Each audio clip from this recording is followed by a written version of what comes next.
Good evening, Katherine. How are you? I'm great. How are you? I am doing well. Today we are talking about November real estate market update in Edmonton. That is a tongue twister, but good thing I'm sharp and I'm on my second cup of coffee today, so I can do it. Great tongue twister. For you, those of you that are watching, try it. It's not as easy as it looks. You'll make fun of me, but it's not as easy as it looks. It takes practice. Practice and lots of caffeine now that the days are getting shorter and it's almost dark out. What time is it? 5 o'clock, Katherine? And it Mm, feels like it's like 9 p.m. What's happening at this time of year? What's happening in Edmonton? For those that don't live in Edmonton, what's happening in Edmonton right now that are watching this? I've been calling it the S word, but it's already here. We got snow. It's winter now. So I don't know how to feel about it yet, but I'm just going to stay positive and focus on other things. Does the weather impact the real estate market? 100%. It does. Yes. Yeah. Yeah. And knowing how we use the real estate market and the weather as a tool together is what is going to help you succeed in the market. So today we're going to be talking about what's been happening in the market. What direction is it going and how can you navigate it to be successful as a buyer, as a seller? That's what Hmm. we're here for. So why don't we go into what's been happening? Recently, we got an update last week, something about interest rates. Catherine, what happened last week? Well, we had the lovely gift of a zero point 0.5 basis point increase in interest rates. So it's not nearly as much as the last one, but it's still an increase nonetheless. Um, Apart from that, obviously, we have entered what I'm going to say winter market now, uh, just with the amount of volume and the amount of showings and the busyness and days on market, which we'll go over. Things are slowing, which is okay. It's not a bad thing. There's other benefits that come with this. So we're just doing a complete 180 from April. That's fine. Literally a full 180. I mean, Edmonton, I don't remember the last time that Edmonton saw a seller's market, a balanced market, and then a buyer's market all in the same like In the same 7 months year. time in the Yeah. same season. Nuts. So Crazy. this is what's happening with interest rates. This is this year. So for those of you that have been paying attention or not paying attention, I mean, look at 2021. No changes through majority of the year, and then once 2022 hits, bang, up by a quarter point, up by half a point, up by half a point, up by a full point, up by 3/4 of a point, and then up by another half point in October. Yes. So that leads us to a high interest rate that we're not used to. And people are losing their minds. People are running on the streets. They're throwing, mock cocktails through windows. No, I'm just kidding. Not even close. Not even close. There's actually some positive things that are happening from it. I mean, there's actually some things that are offering more opportunities to certain select, individuals in this market. And I think we're seeing some people win because of it, which we're going to talk about as well. So, but I mean, when it Yes. comes to the market, I mean, when it comes to interest rates in general, there's one thing that you told me that your mom told you before She we won't. jumped on the Zoom. Can you tell me what she said?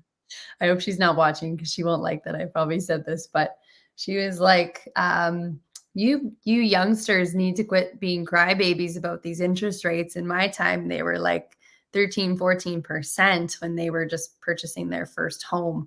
So, I mean, not to call you all crybabies, obviously it's a significant increase, and we're probably expecting, I mean, likely expecting another increase before it comes back down again.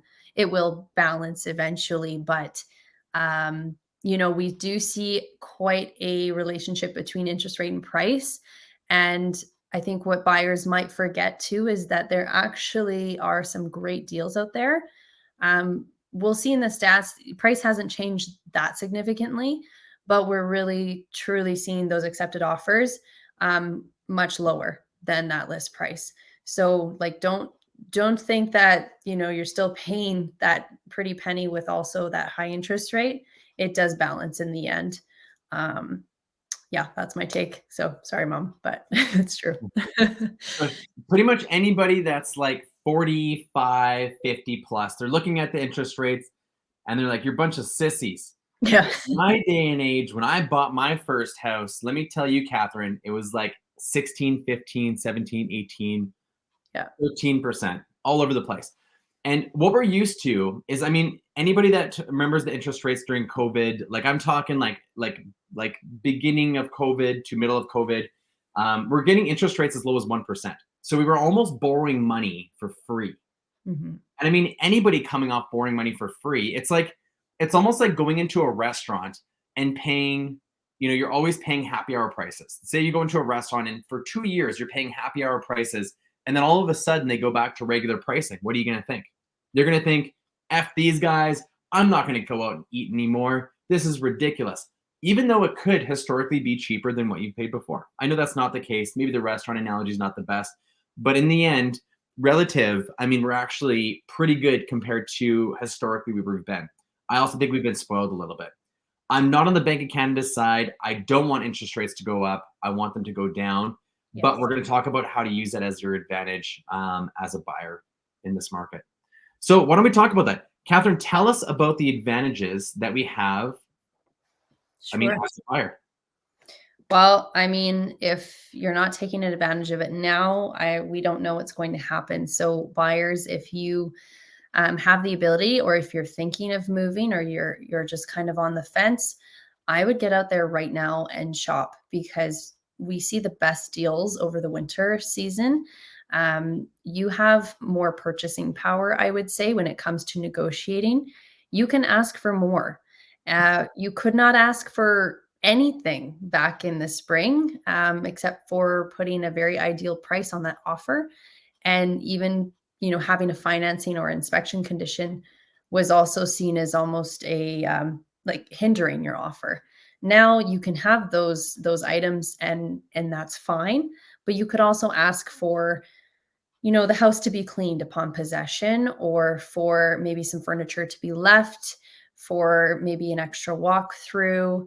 Um, and like I said, a little bit more negotiating too. I know Calvin probably has a few other things that he would recommend his buyers suggest, but you do have that extra bit of wiggle room, I would say, when you're offering. So don't be shy, and see what's out there, because even if the price is maybe even 20,000 more than what you're hoping to pay, I would still say you can still submit an offer and see where it goes. Back in April, that just would not have been a thing. So, Yeah. yeah. You have the upper hand. As a Mhm. buyer right now in this market, you have the upper hand. If you walk into that garage and there is a 86 Corvette and you want to Yes. buy the house, maybe throw the Corvette in there as well. Throw it in the offer. Maybe you'll be surprised. Maybe the seller will give it to you.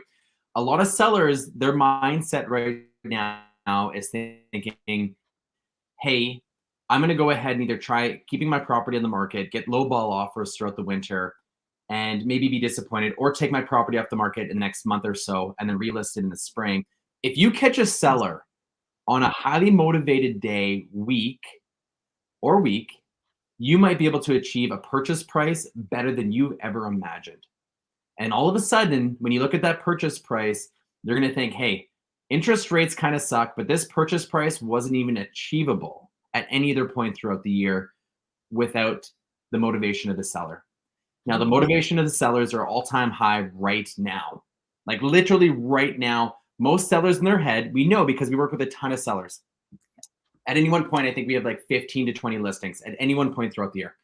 So most sellers are thinking right now, if they're not selling, do I pull it off the market? Do I drop the price, or do I just continue on as per normal? And if it's a vacant property, it's usually about dropping the price, finding a buyer that's going to come in. Send out offers. Set out offers that you feel like properties are worth. If you're living in a neighborhood and you want to buy your neighbor's property and you think it's overpriced by 50K, send them an offer 50K less. Do it. You will be surprised. We are telling you, we Yeah. literally live in real estate. We literally wake up, sleep, eat real estate. We're telling you, write the offers. We know that you'll be surprised, at least on a good percentage of them. Okay. Other Yeah. things you guys can do. Other big tips I'm going to give for you guys. As a buyer, ask the seller's agent, if they have an assumable mortgage, or if there's even a possibility of assuming the mortgage. Because if that seller locked in a mortgage, say 2 years ago, there's a good chance the interest rate's quite good. So you as a buyer could go in and potentially assume a mortgage, and instead of getting an interest rate of say 6%, whatever it is, that they're offering you, you might be able to get an interest rate at 2%. by assuming that seller's mortgage. That is that if that lender is willing to or allowing that particular mortgage to be assumable. But if it is, I mean, think about how much less. Not only are you getting a lower purchase price, because we know that seller motivation is at the absolute highest right now, but if you can get an interest rate that's like less than 4% or 3% or 2%, maybe even find a 1% and it's like a full-on jackpot. I mean, you as a buyer, you're probably going to go take out all your friends for drinks and celebrate, because that is such a huge win. But the thing that you're not going to do is, if you don't ask, you're never going to know. So make sure you're asking these questions when you're going through offers, when you're negotiating, or the agent that you're working with should be asking these questions for you. Agreement for sales, another great option. You're keeping the mortgage that's already on the property, and you're keeping the seller's name on it for that period of time, which is probably a lower interest rate. Another way to keep your monthly expenses lower. Again, if you want to know more about it, Google agreement for sale. There's tons of content on it. It's another great option as well, outside of the assumable mortgage. Anything else that we're missing for buyer tips? Just in general, like Calvin had said, like, we are having these conversations with sellers, and right now, I can't stress it enough. They're saying, well, we'd be happy to just have an offer and see where that goes. So, I mean, we're in November, approaching December. So, like I said, just go ahead, submit it. You never know. And work with the seller, come to an agreement where you think the actual value is, because I think our market went so inflated with value that now we're just kind of coming back down to what maybe things should be priced at for this time. But then going back to mortgages too, just evaluate, like Calvin said, your options in terms of financing. If you do need a specific type of mortgage broker, that's where you need to reach out to your realtor and say, hey, these are the needs that aren't being met. Maybe you're just with your bank at the moment, but if we can help you get a little bit more expertise in that area, you might have more options than you think, especially with your timeline. We did mention buyers, but there's also another set of buyers that are investors right now. And this is a fantastic time to begin a new project, because that gives you the winter months to prepare for spring market, if that's ideally where you want to be. In that case, your purchase price will be significantly lower than usual. You have a little bit more cash flow to play with.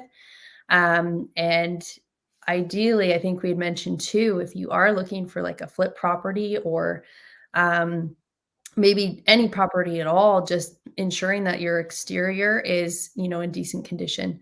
And if not, allowing that time too before you hit the market. But just kind of going back to investment properties in general, whether it's a flip or just a BRRRR, Calvin had also mentioned that having more units will, progress you further. So if you're looking to make that big purchase now, it'd be a great time, just because that value is a little bit maybe more affordable than it will be in future. So you can get your hands on, a multiplex or something even a little bit bigger, and have that cash flow come back to you, even by the time spring market hits, right? Yeah. So yeah. With fix and flippers right now, we're noticing a huge increase in like interest on townhouses, because there doesn't have to be any exterior maintenance. So you can get in on a townhouse, do an entire fix and flip, not have to worry about the landscape, don't have to worry about the siding, the windows, the doors. Condo company takes care of all that. So it's a quick in and out. For you single family detached flippers, yes, exterior matters, just like Katherine said. You're limited on what you can do now based on temperatures. So you're having to wait, either buy a property that has a beautiful curb appeal, good landscaping, or wait until next year to be able to upgrade some of that stuff. Or maybe you never have to touch landscaping, because maybe you sell it when there's snow on the ground and nobody knows what's underneath. So that's another thing as well. Investors that are not seeing good cash flowing properties right now, one thing I'm going to recommend is, if your property sucks for cash flow right now, trade it in and find a better cash flowing property. Know that, just like Katherine said, the more units equal more potential for gross rent, which can equal a higher probability for cash flow. So if your property is not serving you, trade it in, sell it, buy a different one. A lot of investors are doing that right now. They're changing their assets, and it's serving them a little bit better, right? Is your property interest rate proof? I don't know if that makes sense. Is your property crap market proof? There we go. Sounds better. First one is okay, but yeah. All right. So what we're going to do is we're going to go through the stats. Let's go through actual stats so you guys know what's happening in the market right now. I know you guys are wondering what is happening. Let's go ahead and see. So overall, October 2022 residential stats. Single-family detached housing has gone down by 0.3%. Very low. I mean, marginally, you're not really going to notice a difference. You are going to notice from time to time these amazing deals that are popping up. So like I said, write the offer. Write it. Condos actually saw an increase in compared to last year. So go condos. And townhouses, we ended up seeing a drop as well. So overall, we're seeing a little bit of a drop. Okay. Now, let's look at listings. We are seeing a drop in listings overall by 13% month over month. Year over year, look at that. We're up by almost a percentage. But this time of year, we are used to seeing a drop and decline in listings. And it doesn't mean that everybody's getting sold. It means that a lot of people are relisting for next year. So if you see a property that you love and you're wondering, hey, why did it disappear? Why is that lawn sign gone? It probably didn't sell. They're probably taking it off the market and willing to sell next year. And if you really like that property, still send them an offer because most of these sellers are still interested in selling. Okay. Yes. Then we have sales. Overall sales year over year, we are down by 21%. I mean, last year was an absolute juggernaut year. I mean, the start of this year was actually tons of momentum as well, but we did cool off quite a bit, which is why we are in the negative in compared to last year. And month over month, we are down in sales as well. I mean, most buyers run, they like to stay warm. They're inside their house right now watching, Bachelor in Paradise or, the new Jeffrey Dahmer series. They're not out there shopping properties. Investors are out there shopping properties because there's good deals. But primary home buyers, we're not seeing a ton of them right now in the market, which is obviously leaving more inventory for everybody else and more options for the shoppers that are active. Mm-hmm. Yeah. So now's the time. If you're going to buy, do it now. Yeah. Yeah. Exactly. Katherine, any closing remarks for everybody that's watching before we wrap up our November update? I mean, I think we summed it up pretty good. We haven't seen a huge shift in the market, which is probably good. Obviously, interest rates are still on the rise, but we don't know where they could go. They could continue to rise. So if you're not taking advantage of the time now, you gamble your future, which is totally fine. We could see them come down too in the spring. But either way, and like Calvin said, if there is a property that you saw and you've been watching and you're wondering what happened or if it's sold, reach out to us because part of our job is to actually get in touch with those agents, see what the opportunity to still offer is. Maybe they are looking at a different price now. They've had time to sit with the market and to understand where they need to be. So don't hesitate. You never know if you've had your eye on a specific community. Those would be my big takeaways. And don't be afraid to offer. I love it. Such a good way to end it. And I'm going to finish it off with a plug. And that is about our flip tour. We have the flip tour 5.0 coming up on November 12th, which is a Saturday. It'll be from like 9 a.m. to 2 p.m. with an option of an after party at the Wonderful Parlor, which is downtown for great networking. The event is huge when it comes to, inspiring individuals, being around other like-minded individuals, and taking a very good glimpse into what investors are doing to make a great income right now in today's market. We're seeing a couple of fix and flips. We're seeing a BRRRR, and we're seeing a 111-unit multifamily building that the new owners just got possession on this Tuesday. So excited to show you guys a $17.5 million multifamily in Riverbend. So lots of cool stuff. The details are on the Calvin Realty website, calvinrealty.ca. That is it for my plug. Everybody, you guys have a great Thursday. Katherine, great seeing you as always, and thank you for the amazing tips. You bet. Everyone have a great evening. Thanks so much for tuning in if you did today. See you guys. Okay, bye.